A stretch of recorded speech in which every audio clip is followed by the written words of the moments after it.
Boa noite a todos. Alguém quer sentar mais para frente? Mais aqui pertinho, não? Aqui vai ficar mais atrás mesmo, né?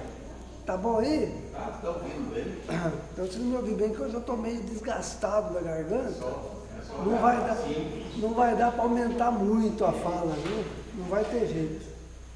Mas nós somos assim muito gratos a Jesus, né? Por nos dar a oportunidade de, como o Otto falou, né? De buscar o conhecimento espiritual para a gente entender o que é a nossa humanização com a espiritualidade.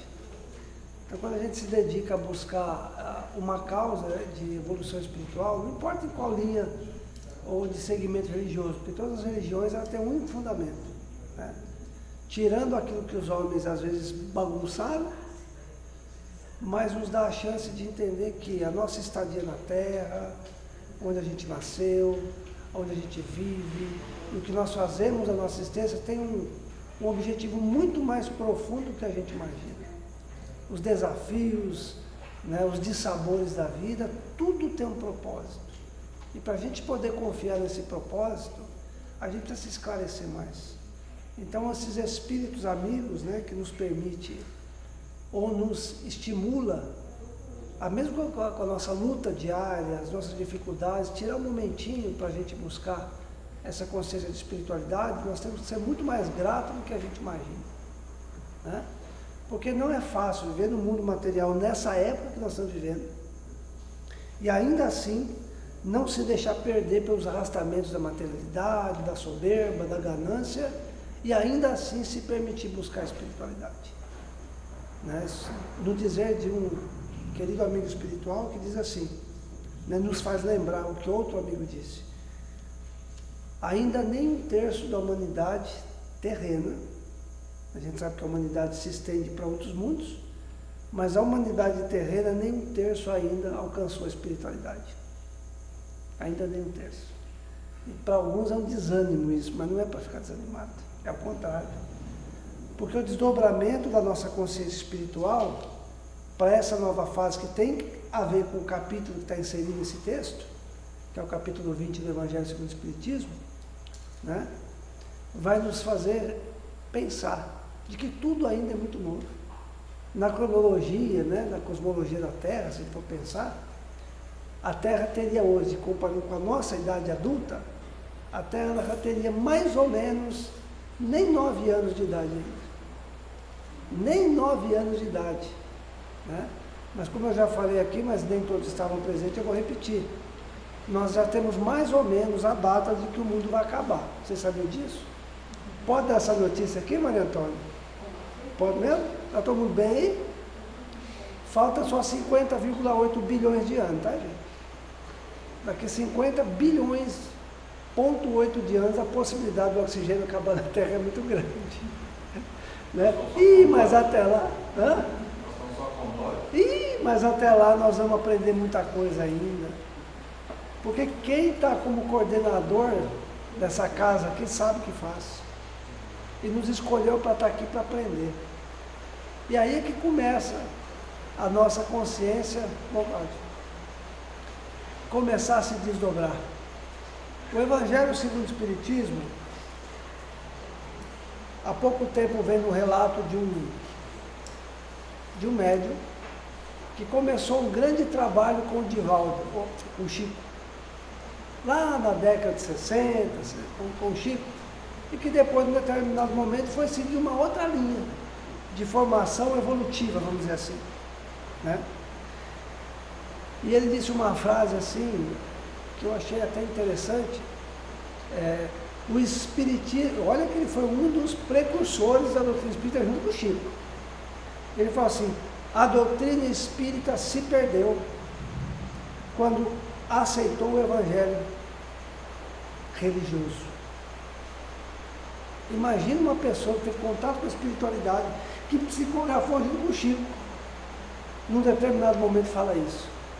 O erro da doutrina espírita é quando permitiu que virasse religião com o Evangelho, no postulado da doutrina espírita. E eu escutei isso há pouco tempo, nunca tinha ouvido isso.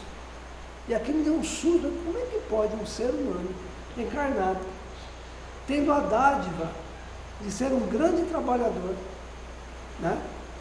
Numa seara tão importante da evolução espiritual da Terra, não se permitir dar a continuidade. Ou seja, que obreiro é esse? Né? Mas como tudo tem um sentido, é bem provável que a forma como ele se direcionou para o trabalho tenha começado um despertar diferenciado em algumas consciências que não conseguiria chegar até essa questão evolutiva pelos caminhos que os Espíritos nos trouxe, direcionado por Jesus Cristo. Porque o tempo, a existência humana, até onde a gente dá conta de pensar, né? E é legal a gente pensar assim, porque fortalece a nossa confiança do que significa a doutrina espírita. Por que que em determinado momento Deus permitiu, pela supervisão de Jesus Cristo, que essa consciência chegasse na Terra? Porque estava tudo programado. É só a gente lembrar, né, que nós há pouco tempo saímos do politeísmo, né? A gente vê nas histórias, né, da evolução religiosa o politeísmo. Não era um Deus, eram vários deuses, era uma confusão até chegar um grupo que estava encarnado e já começar a pensar assim, não, mas não é. Nós tivemos uma revelação, só tem um Deus. E todo aquele povo que estava na época de domínio, como Roma tentou dominar o Oriente, né?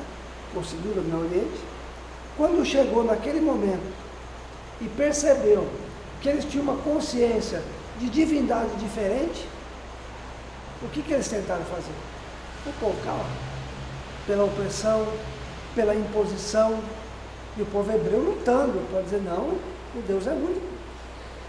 Mas ainda era um Deus que dizia, nós vamos dominar a grande massa. Era o Deus dos exércitos.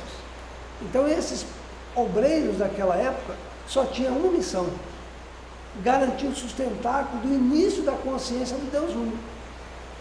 Porque o politeísmo estava caindo por terra. Não sei se vocês, poucos talvez saibam dessa história, quando Roma foi dominar a região que a gente chama de Oriente hoje, eles perceberam que foi um dos maiores desafios de domínio deles, não sei se vocês sabem disso, por causa dessa força de religiosidade que existia, né, do Deus único. Mas o tempo foi passando, isso foi sedimentando, até chegar, como foi prometido, que haveria um Messias, e que ele viria para libertar o povo hebreu. E por ser esse libertador, a consciência que existia era, Deus é um Deus de domínio, de controle, de força. E aí vem Jesus, uma manjedoura, na simplicidade, mas com uma força educacional, espiritual, jamais vista naquela região. De chegar a dominar consciências que muito endurecidas eram ainda. Então Jesus começa a trazer um novo mandato da lei de amor. Então aquela grande massa que já se permitia ter essa consciência, já estava no outro caminho de percepção. Porém aconteceu o que ninguém imaginava. Isso está mais na história, viu, gente? Se a gente for procurar, isso está lá. Roma pensou o seguinte, bom, nós somos mais inteligentes, nós temos a força do domínio sobre nós. Então, para dominar esse povo, nós vamos ter que permitir ou dar a eles o entendimento, nós estamos aceitando essa consciência do Deus único, desse Deus que era colocado. E quando nós os tivermos sob controle, nós os dominamos. Só que no decorrer do tempo, quando Jesus começou a pregar, aquela coisa linda que a gente sabe das histórias, né? Quem está acompanhando The Chosen aí sabe disso, né? Que está fazendo uma revolução na consciência cristã em si. Alguém não sabe o que é The Chosen aqui? Já assistiram a série de Jesus Cristo? Ah, procurem lá, pega o neto, pega o sobrinho, entra na televisão e coloca assim, The Chosen, chama O Escolhido. É um remake, né, para falar chique, da história de Jesus. Só que não é um Jesus, na visão que nós temos assim, de suntuoso, é um Jesus ser humano, mas com amor, uma vontade de educar absurda. É lindo esse filme. The Chosen. Eu vou escrever aqui, ó. Esse nome aqui, ó. Ó.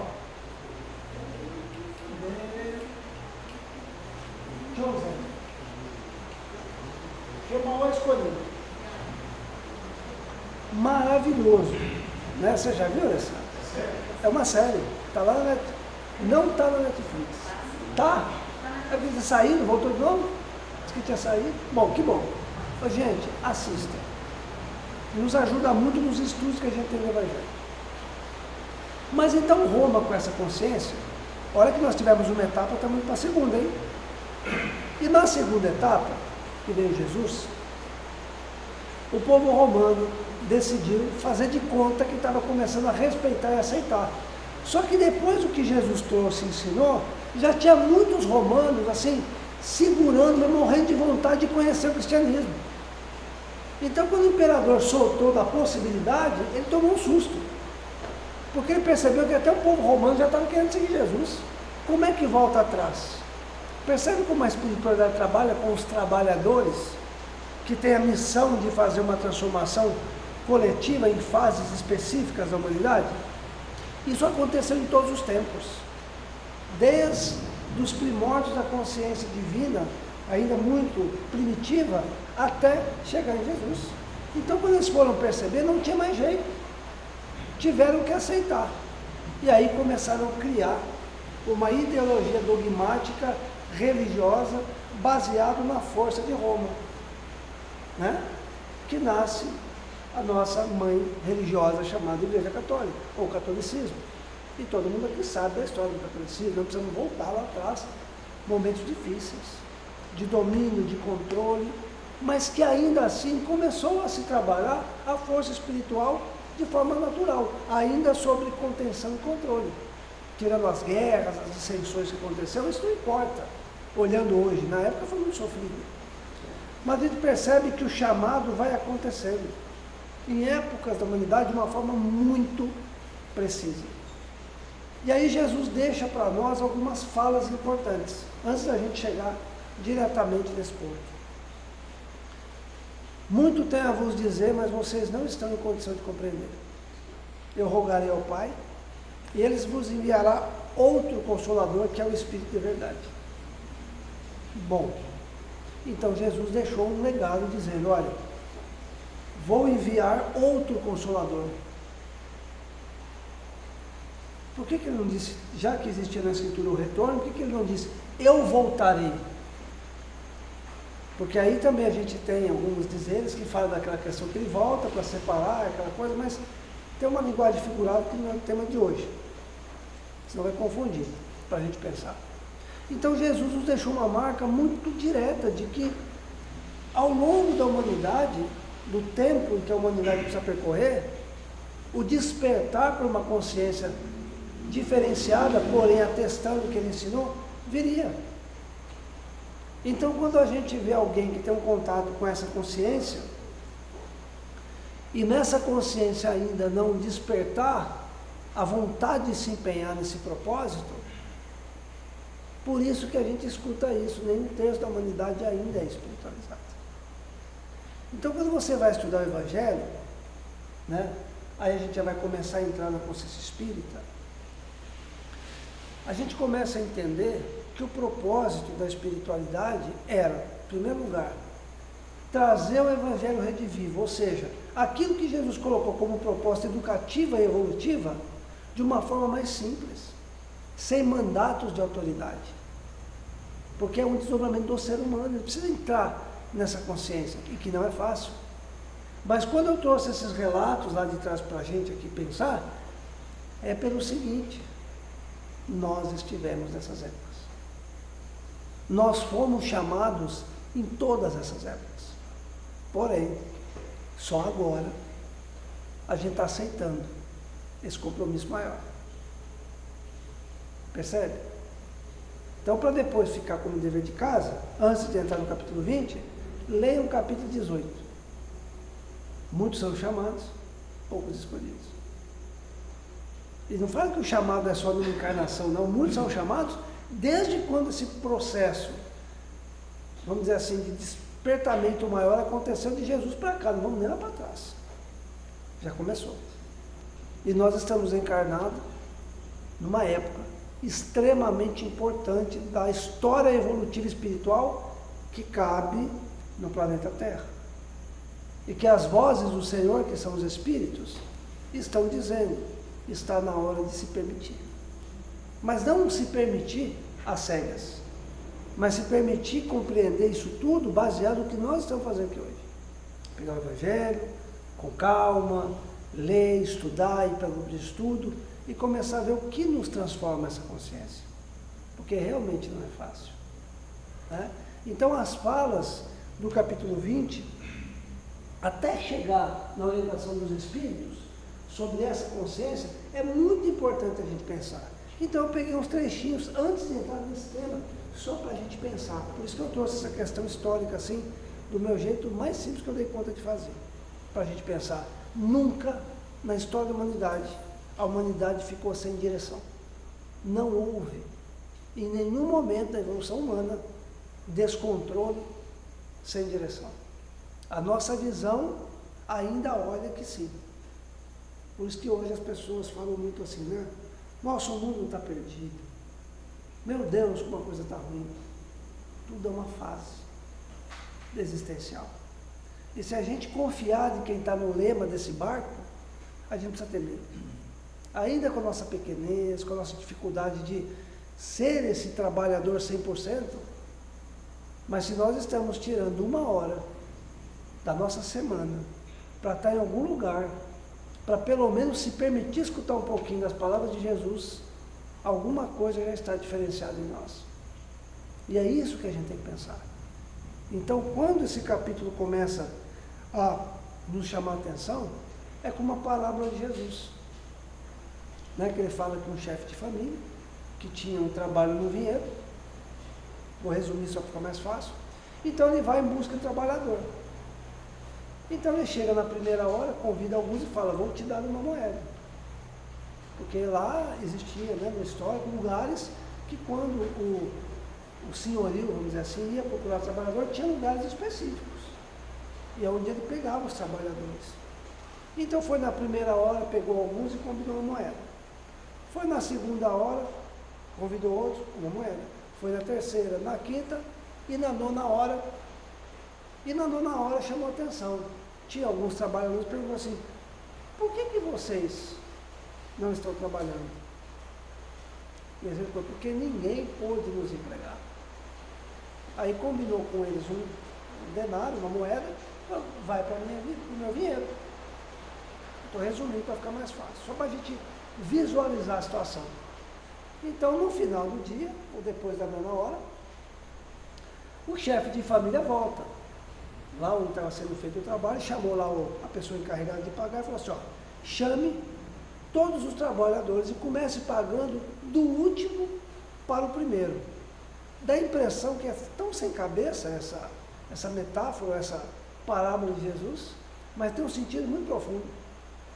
Então, quando chamou os últimos, né, como se fosse assim, 8 horas da manhã, 3 horas da tarde, né? Então pegou o primeiro, pagou de 3 horas da tarde e veio pagando os demais. E quando chegou das 3 horas da tarde, ele foi lá e deu uma moeda. Os que chegou na primeira pensou o quê? Bom, mas se deu um para eles, que só trabalhou de 3 às 5 da tarde, nós vamos ganhar mais. Aí quando foram pagar os outros, uma moeda também. Aí o que aconteceu? Os da primeira hora ficaram indignados. Disseram, como pode? Nós tivemos o peso do trabalho de um dia, ganhar o mesmo daquele que só trabalhou 3 horas? Que comportamento é esse, se a gente for para pensar? Vamos pensar. E a resposta é dizer, qual é o seu problema? Há algum problema de eu querer ser bom?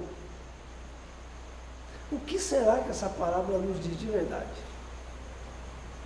Será que a gente conseguiria ficar alegre porque aquele irmão, apesar de não ter tido o mesmo espelho nosso, e teve a capacidade de poder voltar para sua casa com uma moeda para sustentar a família? Será que não tem um pouquinho de uma palavrinha chamada egoísmo aí? Então tem hora que nós precisamos pensar. Quando nós olhamos para o ser humano, para as oportunidades, para o que a gente pode fazer em nome de Jesus, em nome da família, se a gente consegue se solidarizar. Isso sim, na humanidade ainda está sendo bastante complicado. A gente vê tantos esforços, mas ainda tantos exemplos contrários. em vez da alegria de ver aquele irmão tendo a oportunidade de voltar para o teu lar feliz, eu vou questionar porque eu mereço mais.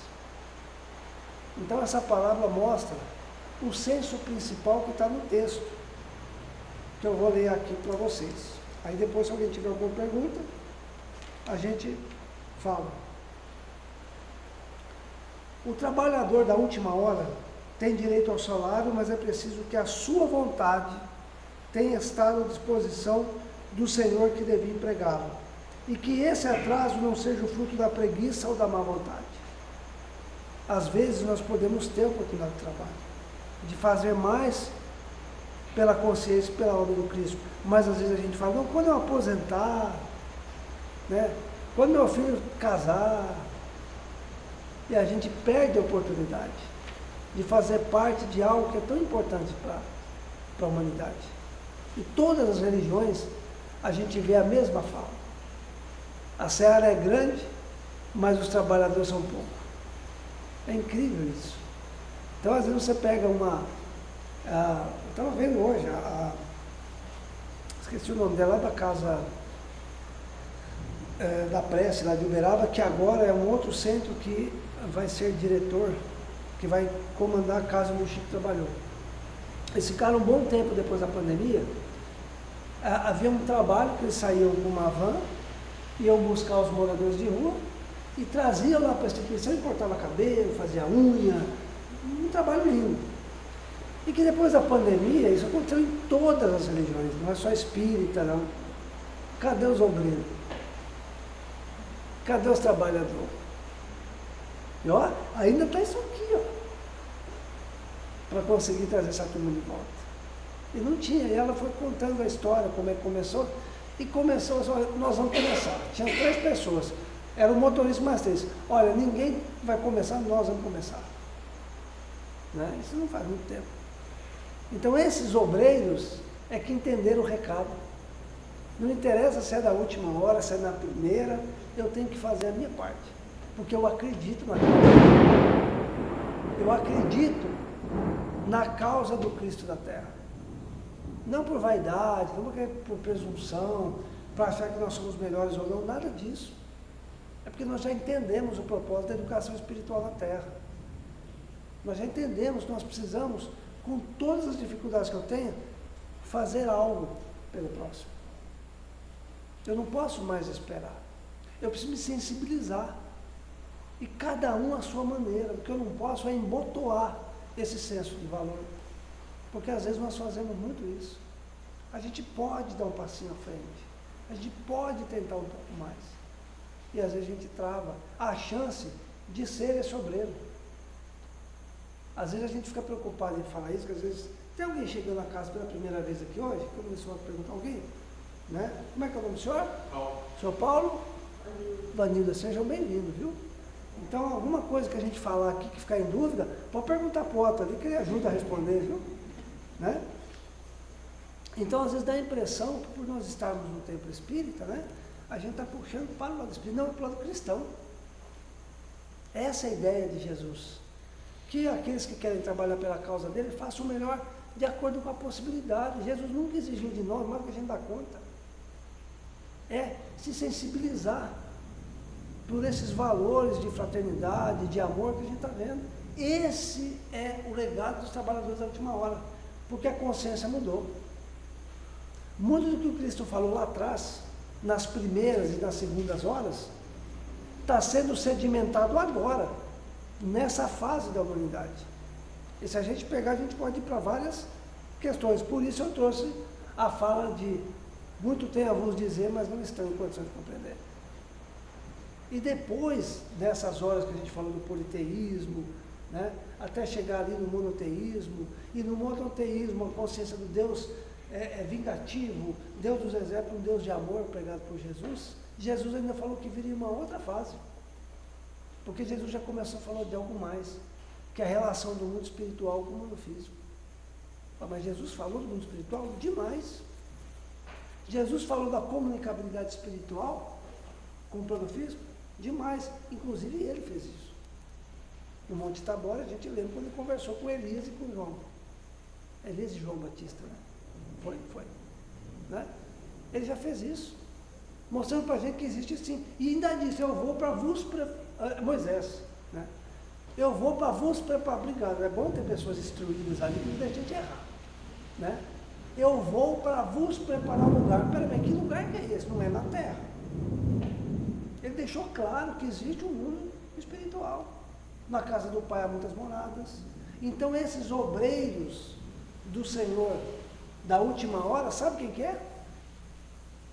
Vocês fazem ideia quem são os trabalhadores da última hora? Alguém arrisca o palpite? Dá um medo de falar, né? Se eu falar, eu vou me comprometer. Sabe quem são? Somos nós que estamos encarnados nessa época, não só os espíritos. A consciência para despertar essa nova era veio através da doutrina espírita. Mas todas as religiões cristãs têm uma tarefa extremamente importante. Tem que colocar de lado tudo aquilo que é materialismo, que é projeção de vaidade, que é domínio de massa, para ir no cerne do valor do cristianismo. Esses são os obreiros que estão em todos os lugares. E que a gente tem para pensar. A nós espíritas, que já nos permitimos ter essa consciência, a responsabilidade é maior. A nossa responsabilidade é muito maior. Então nós não temos que cobrar quem trabalhou mais, quem trabalhou menos, nós temos a nossa parte. Com essa coisa da mídia, né? Aí chega os jovens é uma beleza. Eu já fui jovem também, né? O outro já foi, na época, né? Eles chegam empolgados, né? Quando eles entendem essa questão da reencarnação, da espiritualidade, e nós temos que segurar eles um tiquinho, senão eles querem muita coisa. E chegam os jovens e falam, não, mas nós temos que fazer isso, divulgar e começar a pôr na rádio. Descobriu, né? Teve a consciência da reencarnação, da comunicabilidade com os espíritos, então vem aquela coisa, né? E a gente tem que dar uma segurada, senão acaba fazendo, em vez de ajudar, atrapalha. Porque a doutrina espírita, essa consciência da terceira revelação, só para lembrar, a primeira revelação, Deus único. Segunda revelação, Jesus trazendo Deus de amor. Terceira revelação, imortalidade da alma. E comunicabilidade entre o mundo espiritual e físico. Qual que é a quarta? Não sei. Né? Mas para essas três tem consciência. E quem trouxe a terceira, sim, são um espírito, o Consolador prometido, que veio pela base da doutrina espírita. Como diz Jesus, quem tem ouvido para ouvir, que ouça, né? A gente já entende isso. Então nós que estamos encarnados, que de algum modo nossa consciência cristã começou a despertar, nós temos que prestar mais atenção. Qual é o meu papel como esse obreiro? O que eu posso fazer pela causa do Cristo na Terra? A minha maneira. Ah, mas então eu vou ter que abandonar a vida material, a vida social. Nada disso precisa. Nem Jesus fez isso. Nem cobrou isso de ninguém. Aonde nós estamos inseridos, as pessoas que estão ao nosso redor, a comunidade que eu estou, a forma como eu integro com essa sociedade, eu já posso fazer o meu papel. E é isso que essa parte do texto vai dizer aqui para nós. Porque ele falou que aquele que tiver má vontade e preguiça, né, esses sim vão ter que pagar um preço diferente. Mas é o castigo divino? Não. É a própria consciência desperta. Fala assim, meu Deus, eu perdi tempo demais. Mas até a dor do perder aumenta o ânimo e o desejo de fazer mais. Quer um exemplo maior que Paulo? Que quando era Saulo, cometia atrocidades contra os cristãos. Quando despertou a consciência do que era, de quem era Jesus, ele inverteu o caminho dele por completo. Era uma dor, ele causou muita dor, e aquela dor, quando ele percebeu que era a ignorância dele ainda, por amor, porque ele amava muito a Deus, na imagem que ele tinha, ele levou 33 anos para sentir que naquele momento ele era um cristão verdadeiro. Então nós não vamos conseguir despertar essa consciência de trabalhador pelo Cristo assim, numa virada de chave. Se a gente colocar a preguiça de lado, a má vontade de lado e começar a se permitir, aí sim a gente vai conseguir. Aí a gente vai entender que nós somos? É uma pergunta que eu vou te fazer aqui. Alguém aqui é discípulo de Jesus? Alguém é discípulo de Jesus aqui ou não? Oi? Talvez. Alguém arrisca outra coisa? Além do talvez, né? Alguém arrisca alguma coisa? Dá um medo de falar, não dá? Oi? Sim. O discipulado começa na primeira série e vai até a pós-graduação.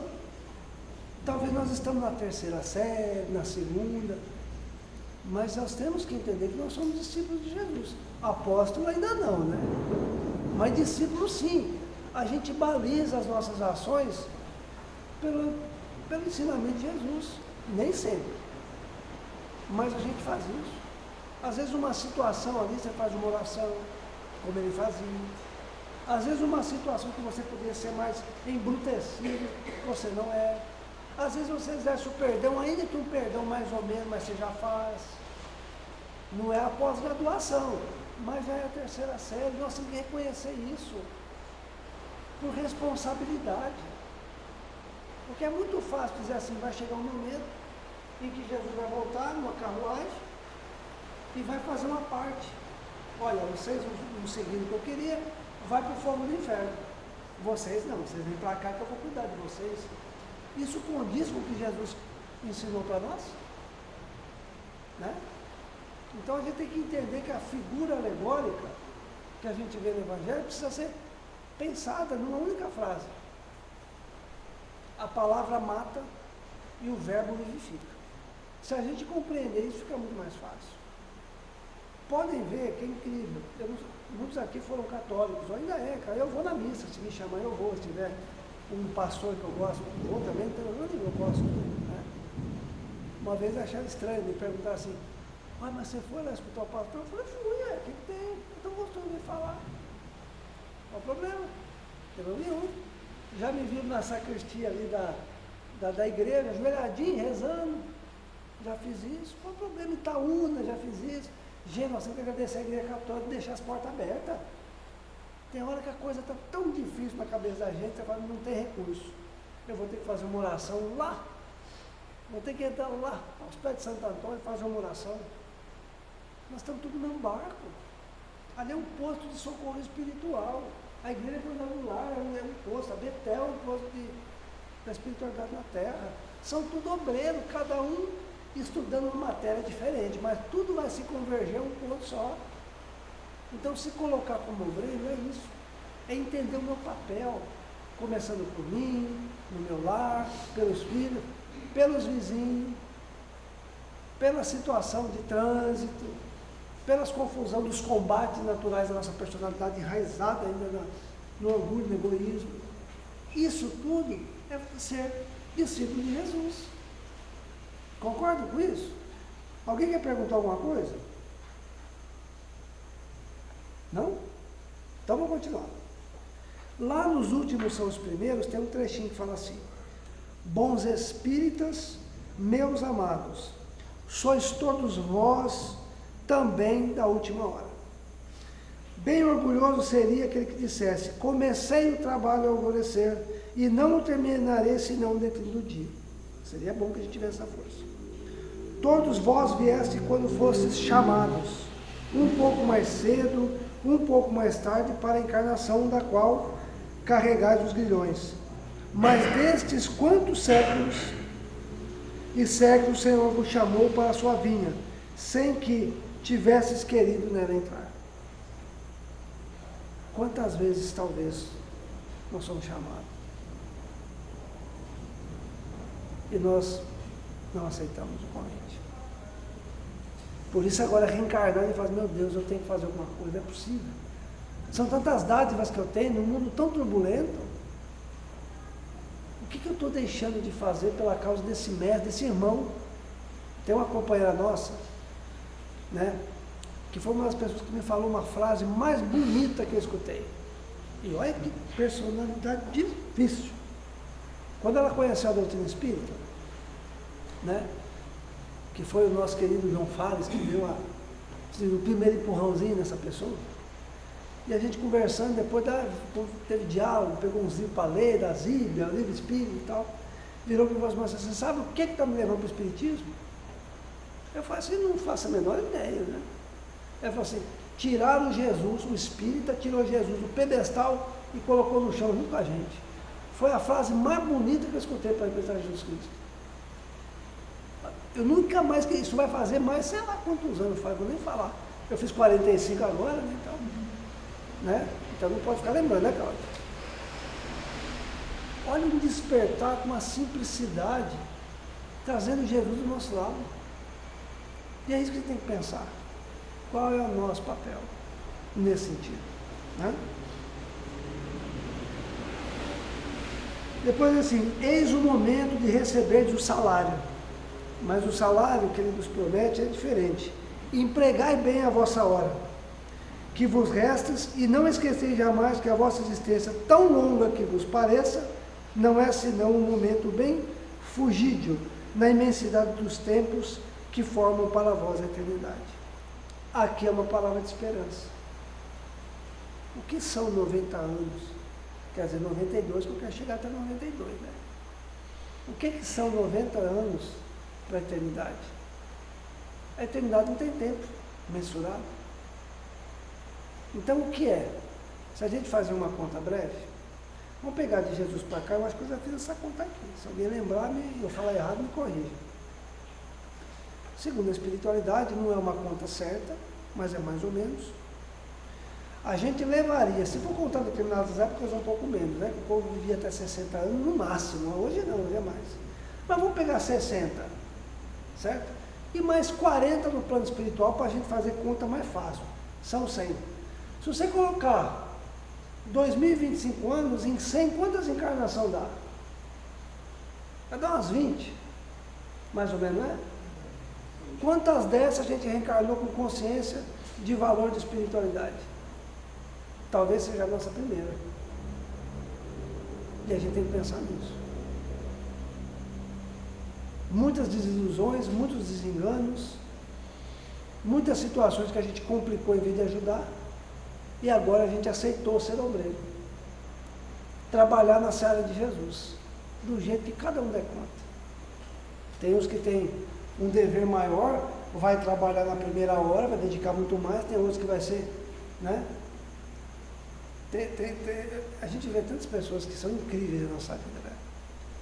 Um que eu conheci há alguns anos atrás, evangélico.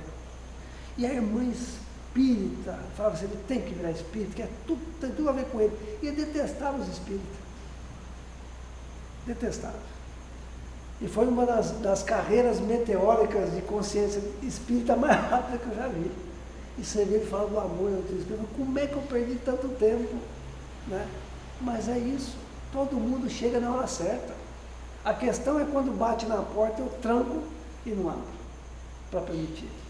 Então, com o convite de 2 capítulos, o 18 e o 20, é isso. A gente parava a pensar, que tipo de obreiro do Senhor eu quero ser? Qual que é a minha capacidade de fazer o meu melhor? Do jeito que eu der conta. Isso enaltece, não a nossa vaidade. Tem que tomar cuidado, se bobear, até a vaidade pode entrar. E a gente tem que tomar cuidado. Mas enaltece o valor, não nosso, mas do reconhecimento de estar encarnado. Porque aí tudo começa a fazer sentido. Quando a gente escuta assim, Jesus dizer, bem-aventurados que sofrem, bem-aventurados são perseguidos pela justiça, deles será o reino dos céus. Porque quem está sendo perseguido hoje é o obreiro que teve o convite, mas fez o contrário. E agora aceitou vir para essa encarnação com toda a incumbência que puder ser uma ferramenta da evolução mais rápida. Se a gente não entender a questão da reencarnação, muito do que Jesus falou fica totalmente sem sentido. Como é que você pode dizer assim, bem-aventurados que sofrem, bem-aventurados que são perseguidos? Qual que é o sentido de sofrer se você vai morrer, vai ficar dormindo, e um belo dia vai ser o juízo final, sinal dos tempos, né? E aí, se eu naqueles o nosso irmão lá viveu 40 anos ou 15 anos, Eu vivi 90, eu tive contato com um grupo familiar espiritualizado, eu nasci numa favela Rocinha, não que lá não tem espiritualidade, mas a gente está como referência, no crime. Como é que é essa linha de raciocínio de justiça e amor, se não tiver oportunidade sucessiva? Como é que vai ser isso? Então não dá, parece que a conta não fecha. Agora, quando você pensa na imortalidade da alma, na vida sucessiva, fecha a equação. A gente começa a compreender que tudo está certo. Então, os da primeira hora, vai ser o da última, porque é um ciclo. E o da última vai estar com a mente mais desprendida para entender. E aí começa a fazer sentido tudo. Esse é o legado da doutrina espírita. É trazer o despertamento como o primeiro foi Deus único, o segundo, a diferença do Deus vingativo para o Deus de amor, da imortalidade da alma, e vem a doutrina espírita nos ensinar, explicar, olha, a vida continua com provas cabais. Às vezes a gente ouve companheiros dizer assim, mas eu queria tanto acreditar nesse negócio dos espíritos, da reencarnação, eu só falo assim, hoje é a coisa mais fácil do mundo. Há 20 anos atrás era difícil. Hoje, se você quiser ter certeza da reencarnação, está fácil. Tem cientista, tem médico que consegue buscar informação, basta você dedicar um pouquinho só. A não ser que você não queira. É só pegar o Dr. Ian Stevenson e o outro que agora está no lugar dele, que eu esqueci o nome aqui agora. Tem casos assim que eles demonstram, não tem como não acreditar. Não dá. Como é que esse menino com essa idade tem essa memória, pegou essa memória em algum lugar? Né? Um inconsciente coletivo que mistura tudo. Né? O Jung tentou explicar isso direito, mas a turma bagunçou tudo. Né? Não, tem uma racionalidade muito maior sobre isso. Existe uma direção evolutiva muito clara, ainda que pareça que é o caos. Então nós somos esse trabalhador, que temos um papel importante. A quem mais é dado, mais é cobrado. E esse é o nosso papel. O Bezerra de Menezes tem uma frase que eu acho muito legal, diz assim que o espírita é o cartão de visita do espiritismo. O espírita é o cartão de visita. Hoje não é mais cartão de visita, é o WhatsApp, você manda os contatos, mas na época eram os cartãozinhos de visita, né? Então nós somos esse cartão de visita. E nós temos que saber por quê, porque não é uma consciência cega, é raciocinada.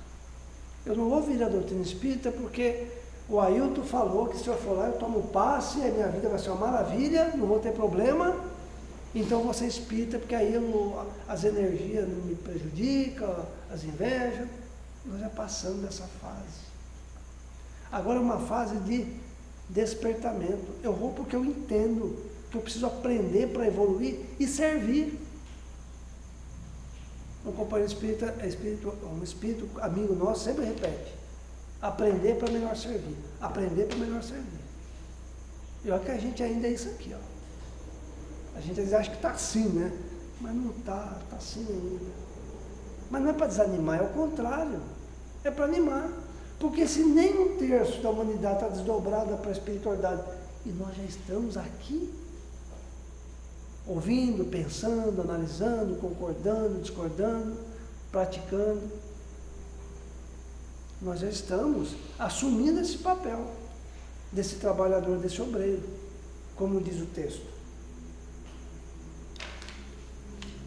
E aí, no item 5, ele vai dizer assim: atingiste o tempo do cumprimento das coisas anunciado para a transformação da humanidade. Felizes serão aqueles que tiverem trabalhado na seara do Senhor com desinteresse e sem outro móvel senão a caridade. Olha o que a espiritualidade está dizendo, é o espírito de verdade. Espera aí.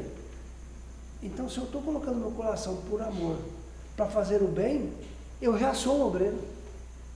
Eu já sou. Porque eu estou fazendo. Olha o que a pandemia fez. Despertou corações endurecidos para servir, para ajudar, para amparar, para fazer o bem.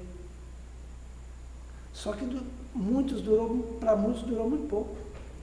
Os interesses materiais, a vaidade, voltou em torno. Esqueceu que nós tivemos uma pandemia há pouco tempo. E um monte de padrões Antes da pandemia está voltando de novo. Será que nós vamos precisar de outro? Né? Porque a gente também vê textos importantes para a gente pensar do final dos tempos, quando Jesus faz toda aquela, né? Aquela fala, e ele fala assim, vou ver sinais disso, sinal daquilo, mas ainda não é o fim. Só que o Haroldo trouxe um negócio bacana, porque ele foi estudar toda a conotação da palavra, do verbo, para entender o sentido lá, né? Quando ele foi fazer a tradução do Evangelho que ele fez. A palavra fim ali não é fim de findar, acabou. É fim, objetivo. Meu Deus, olha o que eu vejo falando assim, eu sou muito piquititinho, eu não tenho nada. Ele não fala de fim como fim no mundo, não. Fim significa objetivo. Vou fazer alguma coisa com o fim de. Objetivo de. Então não é fim de término. E aí eu fui pegar outros textos para poder entender. Faz todo sentido. Mas se eu falar que é o fim, que não vai acabar e tem que ser desse jeito, eu vou conseguir trazer muita gente para ser meu seguidor. Aí é mais fácil. Mas é o fim no sentido de objetivo. Ou seja, é um objetivo para iniciar um outro, é cíclico. Então a Terra não foi construída para terminar e para ser um mecanismo separatista, né? Que eu não lembro quem que brincou, é o apartheid espiritual. Não, isso aqui é uma escola que foi construída com uma finalidade importantíssima, como tantos outras moradas na casa do Pai, que Jesus disse, e que tem muitos obreiros trabalhando lá, e que nós provavelmente vai chegar uma hora, ou é que se é que já não fomos lá, vislumbramos alguma coisa e viemos para cá e falamos, eu tenho que me esforçar um pouquinho mais, porque eu quero ir para lá. Será? Não sei, não dá para a gente saber. De vez em quando acontecem umas coisas diferentes. E aí ele complementa assim, falando desse que age com desinteresse, que está se dedicando, que está se esforçando. Felizes serão aqueles que terão dito a seus irmãos, irmãos, trabalharemos juntos e unamos os nossos esforços a fim de que o Senhor encontre a obra pronta à sua chegada. Depois ele diz, porque o Senhor lhes dirá, vinde a mim vós, que sois bons servidores, que calaste os vossos ciúmes, as vossas discórdias, para não deixar a obra prejudicada.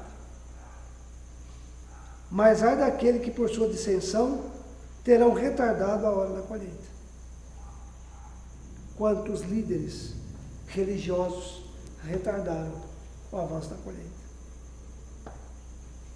Quantos não permitiram que essa consciência pudesse chegar à humanidade de uma forma mais diretiva? Trabalho árduo. Hoje não dá mais. Hoje não tem como.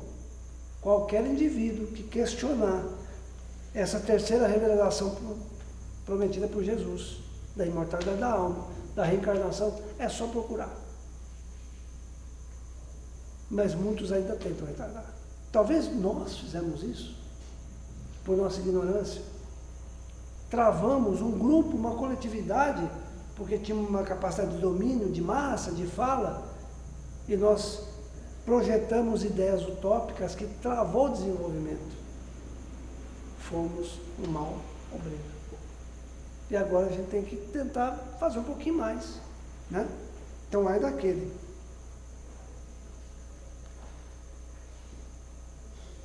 Deus faz neste momento um recenseamento dos seus servidores fiéis.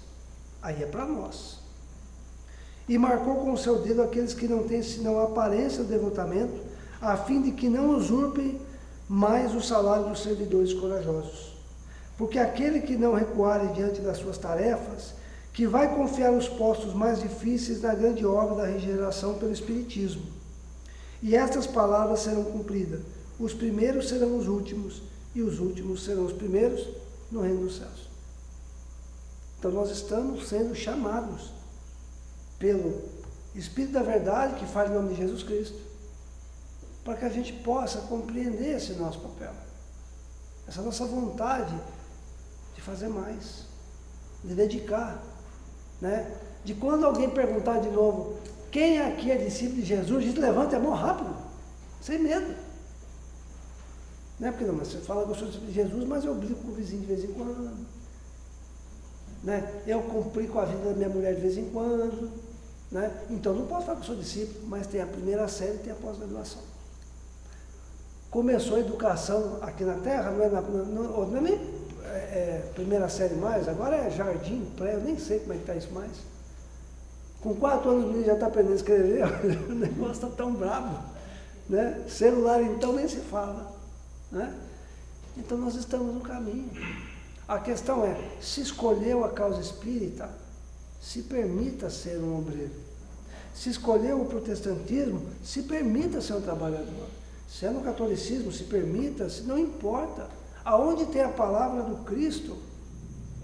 E aí a gente fala assim, mas e os nossos irmãos budistas? Eles não seguem Jesus, mas peguem a orientação do budismo. A parte moral, o ensinamento de fraternidade, de amor ao próximo, de caridade, é a mesma coisa. Muito parecido. Entende? Então é uma luta que nós temos que aceitar e ir para dentro de combate.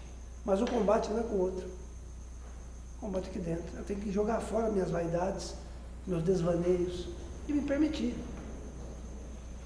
Como está lá no capítulo 16. Servir a Deus é mamon. Para mostrar para a gente se dá para servir Deus, Jesus, a causa da evolução da Terra, ainda na materialidade? Dá sim. Dá, a gente consegue. A gente pode ter nosso desejo, nossos quereres, mas não podemos fazer isso em detrimento do próximo. Não podemos fazer isso em detrimento da nossa evolução. Deixar a ganância, o egoísmo crescer demais. Então é um empenho que nós estamos fazendo, começando do jeitinho que a gente está aqui. Da forma como a gente puder. Quando a gente vê essas calamidades que acontecem nas regiões do Brasil e fora, quantas pessoas param tudo, abandonam trabalho para ir lá ajudar quem precisa. Em atos de solidariedade, pessoas que você nem imagina.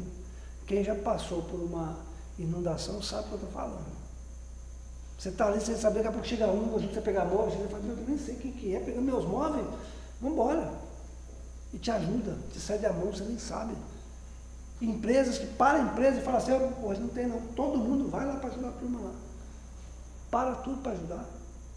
A pandemia trouxe uma conscientização de solidariedade nunca vista na humanidade, gente. E nós temos que aprender que a pandemia não acabou. Mas não é a pandemia do vírus mais não. Agora é a pandemia do egoísmo, do absolutismo, do domínio. Ah, mas nós não temos mais essa questão das castas, a gente tem às vezes ainda. Eu estou preocupado muito com o meu, mas e o outro? Como é que eu faço? Às vezes eu jogo um papel na rua, que vai tudo para um bueiro, para dentro da casa do meu amigo. A gente tem atitudes impensadas por causa da nossa ignorância. E a gente faz por impulso. Eu estou falando, estou botando o cara na bolsa aqui, sem querer. Como é que eu fiz isso? Não é da minha índole, como é que eu fiz? Acontece. De vez em quando vem umas coisinhas aí, e depois a gente fica arrependido e fala, por que eu permiti isso acontecer? Não é possível, mas é possível. Porque na hora que você está fora dessa conscientização aqui, essa parte sua que às vezes está mais adormecida, ela ali você nem percebe. Né? Para alguns o trânsito é uma maravilha para isso. Né? Às vezes você faz de casa rezando, faz oração, até a primeira esquina alguém te fechar. Aí aquela oração, tudo acabou, que você está voltando para parar o carro e ir lá e brigar com o companheiro. Não estou falando que eu faça isso não, tá, gente? Tem que alguém me contou que faz. Mas como, gente? Não aconteceu nada, foi só um momento. Por que vem de uma vez assim? Para nos dar um sinal. Opa, você não está prestando atenção. Você já é discípulo de Jesus.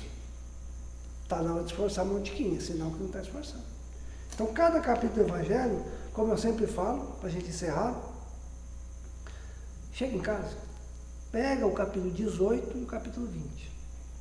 Porque os dois têm uma correlação importante. Eu gosto de fazer isso porque eu aprendi assim, né? Sempre quando tem um capítulo, você fala assim, qual o capítulo que está muito ligado a esse? Aí você vai encontrando, porque a sequência do Evangelho é importante. Então, esse capítulo inteiro dos Trabalhadores da Última Hora é muito interessante. E são falas de Jesus que você pouco vê nas outras religiões. Não tem. Muito difícil.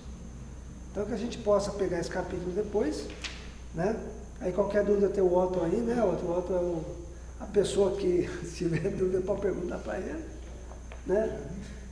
faz uns encartes de questionamento, coloca ele na berlinda aqui, né, Otto? Se não der conta, procura outro, senão vamos, né? Mas o mais importante, gente, é o que a gente está fazendo aqui agora. Sabe? É deixar o nosso sentimento de amor, de fraternidade, de valores, trabalhar nas consciências. Não por culpa, sabe? De ficar... porque culpa não leva ninguém a nada. O Chico tinha um jeito bonito de fazer isso, né? Uma vez uma senhora trabalhou com ele um tempo e sumiu da casa espírita. Sumiu. Um trabalho que dava com umas crianças. É lógico que ele já sabia por quê, né, gente? O Chico está em outro nível. Mas ele tirou um dia e foi lá chamar ela. Falou, você não vem tomar um cafezinho, que jeitinho dele, né? E você subiu da casa espírita. Falou, seu Chico, eu descobri que eu não sou digno de trabalhar, não. Eu não contei a verdade para o senhor. Ela falou assim, é mesmo? Ele já sabia o enredo, já sabia tudo, mas, né? Mas o que aconteceu? Eu fiz 8 abortos. Eu tenho vergonha de estar no trabalho como esse. Aí, sentimental, né, daquele jeitinho dele, falou assim, não, meu filho, então tá bom. Você tirou 8 vidas? Então eu vou te pedir uma ajuda. Me ajuda a salvar 20? Pronto, acabou. Até onde eu sei, quase 90 anos ele ainda trabalhava. Mas deve ter desencarnado já, né? Só me ajuda a salvar 20. Para que culpa? Se a reparação é muito maior que a culpa. Então o cristão, ele não pode deixar a culpa tomar conta. Ele tem que pensar na reparação. Jesus veio para mostrar que a culpa tem que ficar lá embaixo do nosso sapato. Mas ter o compromisso de reparar. Aí vem o perdão, o auto-perdão e tudo que a gente já sabe. Porque senão não edifica. Se Jesus fosse esperar de nós o que realmente, às vezes, dá a impressão que ele quer, nós não daria conta. Na verdade, nós não damos conta, né? É igual o jovem mancebo, né? Quando foi chamado para seguir Jesus. Vai ver de tudo que tem e me segue. Ele falou, não dá ainda. Mas Jesus sabia que ele não dava conta. Porque ele fez uma pergunta muito complicada. O que eu tenho que fazer para herdar a vida eterna? Ou seja, chegar no ápice evolutivo espiritual. É não ter mais influência da matéria. Você dá conta? Não. Chegasse hoje para nós seríamos igual o jovem mancebo. Jesus, te amo, te amo. Mas não dou conta ainda, né? Tem meu carrinho lá, minha casinha, minhas filhas, meu neto agora, deixa eu ficar aqui, não dá não. Não consigo. Não tem jeito. Mas você vai atrasar. Não, vamos atrasar um tiquinho, mas eu quero continuar. Mas sabe, ele sabia quando estava chamando. A providência divina, Jesus, Deus, não exige nada mais do que a gente dá conta. A questão é que a gente tem que pensar se eu estou fazendo o que realmente eu dou conta. Muito bem. Então a gente já chegou no horário. Ninguém perguntou nada, ninguém quis falar nada, né? É a chuva, é um trovão. Eu estou achando que o trovão aí, ou o calor, né? Porque esse calor tá. Eu estava brincando assim, falei, meu Deus, como é que eu vou fazer hoje? Esse sono que eu estou, como é que eu vou fazer isso tudo com a turma hoje?